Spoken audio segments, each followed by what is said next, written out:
Baik, selamat pagi, siang, sore, dan malam semuanya. Sebelumnya, perkenalkan nama saya Tesalonika Sitepu dari Teknologi Rekayasa Kimia Industri Angkatan 2019.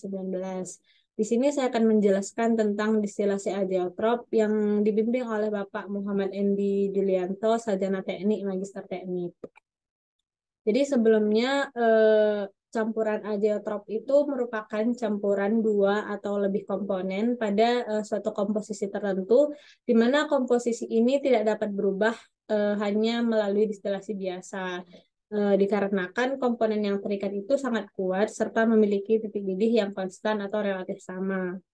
Oleh karena itu, untuk memisahkan campuran azeotrop ini harus menggunakan distilasi azeotrop, yang merupakan teknik pemisahan campuran azeotrop yang dalam prosesnya itu digunakan senyawa lain yang dapat memecah ikatan azeotrop tersebut, di mana senyawa itu disebut dengan entrainer.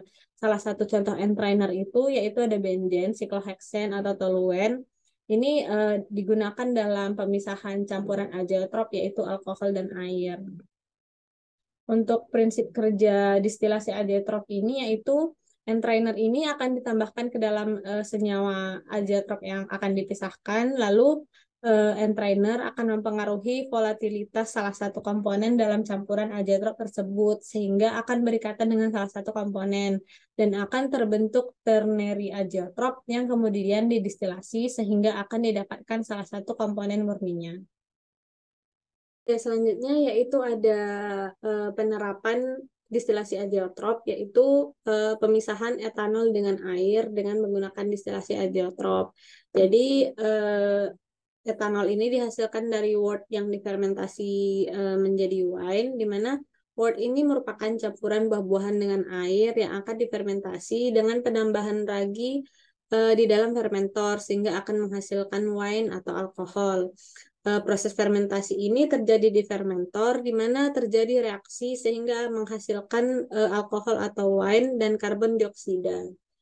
Untuk karbon dioksida atau gas hasil fermentasi itu yang dihasilkan akan keluar dari bagian atas reaktor, lalu diumpankan ke kolom absorber untuk diabsorpsi, yaitu untuk menyerap karbon dioksida, di mana absorben yang digunakan itu adalah air.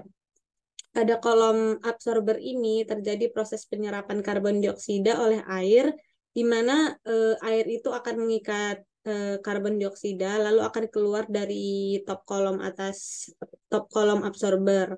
Lalu sedangkan untuk bottom produknya itu jika masih terdapat alkohol, maka akan masuk ke kolom distilasi nomor 4, kolom distilasi nomor 4 ini. Sedangkan untuk alkohol atau wine hasil fermentasi ini akan diumpankan ke kolom distilasi nomor 4, di mana ini merupakan proses pemisahan pertama untuk memisahkan alkohol dengan air yang dari hasil proses fermentasi tadi. Sebelum diumpankan, untuk alkohol ini akan dipanaskan terlebih dahulu menggunakan preheater. Jadi sebelum masuk ke kolom distilasi itu dipanaskan terlebih dahulu. Setelah terjadi proses pemanasan, selanjutnya feed akan masuk ke kolom distilasi yang pertama, kolom distilasi yang nomor 4 ini. Pada kolom distilasi yang pertama ini terjadi proses pemisahan berdasarkan titik didihnya, di mana akan terjadi perpindahan massa dan panas antara cairan fermentasi yang masuk dengan reflux yang naik dari atas, dan akan terjadi pemisahan di setiap traynya sehingga fraksi-fraksi yang ringan atau volatil akan naik ke atas sebagai top product, dan yang untuk kurang volatil itu akan menjadi bottom product dan side stream. Untuk bottom product ini selanjutnya akan dipanaskan menggunakan reboiler. Jadi jika masih terdapat alkohol di dalamnya akan menguap dan kembali ke kolom distilasi. Sedangkan untuk produk yang tidak menguap selanjutnya akan masuk ke preheater dan digunakan sebagai media pemanas. Sedangkan untuk top produk kolom distilasi ini selanjutnya akan dikondensasikan menggunakan kondensor. Lalu setelah terkondensasi, untuk produk-produk yang terkondensasi itu akan dikembalikan ke kolom distilasi sebagai reflux, dan yang tidak terkondensasi itu akan masuk ke kolom absorber untuk dilakukan proses penyerapan karbon dioksida lagi.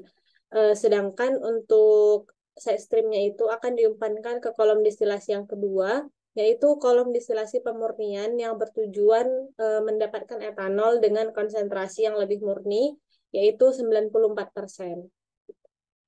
Pada kolom distilasi yang kedua ini juga terjadi proses pemisahan etanol dengan air untuk mendapatkan etanol dengan konsentrasi 94%, di mana umpan masuk ke kolom distilasi, lalu akan terjadi proses pemisahan kembali berdasarkan titik didihnya, di mana feed yang masuk ini akan bertukar massa dan panas dengan reflux yang masuk, di mana pertukaran massa dan panas ini terjadi di setiap traynya, sehingga untuk senyawa-senyawa yang volatil atau yang ringan akan naik sebagai top product, di mana ini merupakan etanol 94%, yang selanjutnya akan dikondensasikan menggunakan kondensor.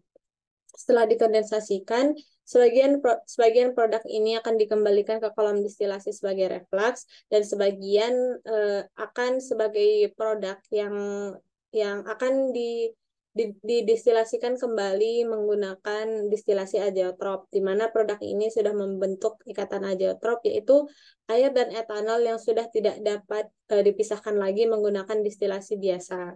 Sedangkan untuk bottom produknya ini akan dipanaskan kembali menggunakan reboiler. Lalu untuk fraksi yang mencapai bubble point-nya dan menguap akan kembali ke kolom distilasi. Sedangkan untuk yang tidak menguap akan dikeluarkan, lalu selanjutnya dimasukkan ke waste treatment plant. Lalu untuk top produk tadi yaitu etanol dengan konsentrasi 94% yang sudah membentuk ikatan azeotrop, yaitu etanol dan air. Selanjutnya dipisahkan dengan distilasi azeotrop, yaitu untuk mendapatkan etanol paling murni, yaitu dengan konsentrasi 99,6%. Pada kolom azeotrop, distilasi azeotrop ini akan terjadi proses pemisahan berdasarkan titik didihnya, tetapi dalam kolom ini ditambahkan benzen sebagai entrainer yang bertujuan untuk memecahkan ikatan antara etanol dan air, di mana benzen sebagai entrainer ini akan membentuk azeotrop ternary dengan titik didih rendah yang mengandung benzen dan air, sehingga akan menjadi produk atas kolom distilasi. Lalu untuk produk bawahnya itu yaitu anhydrous etanol atau etanol murni yang dengan konsentrasi 99,6%. Sedangkan untuk azeotrop ternary yang terbentuk tadi akan dikondensasikan menggunakan kondensor, lalu setelah dikondensasikan akan masuk ke separator yang berfungsi untuk memisahkan antara benzen dan air dan alkohol yang terikut. Proses pemisahan ini yaitu berdasarkan densitasnya, di mana ketiga larutan ini memiliki densitas yang berbeda, di mana untuk lapisan atasnya itu etanol, yang jika masih terdapat etanol akan dikembalikan ke kolom distilasi azeotrop. Lalu untuk lapisan bawahnya itu yaitu benzen dan air yang akan masuk ke kolom distilasi. Kolom distilasi nomor 8 ini itu untuk memisahkan benzen dan air. Akan terjadi proses pemisahan kembali berdasarkan titik didihnya, di mana benzen sebagai top produknya itu yaitu benzen yang selanjutnya akan dikondensasikan menggunakan kondensor, dan setelah dikondensasikan sebagian akan kembali ke kolom distilasi menjadi reflux, dan sebagian akan menjadi entrainer pada kolom distilasi azeotrop. Sedangkan untuk bottom produknya yaitu air, untuk air ini akan dipanaskan kembali menggunakan reboiler, dan jika masih terdapat fraksi-fraksi yang ringan akan kembali ke kolom distilasi, dan yang untuk yang tidak menguap saat dipanaskan menggunakan reboiler akan dibuang ke waste treatment plant. Jadi sekian penjelasan saya mengenai pemisahan etanol dengan air menggunakan distilasi azeotrop.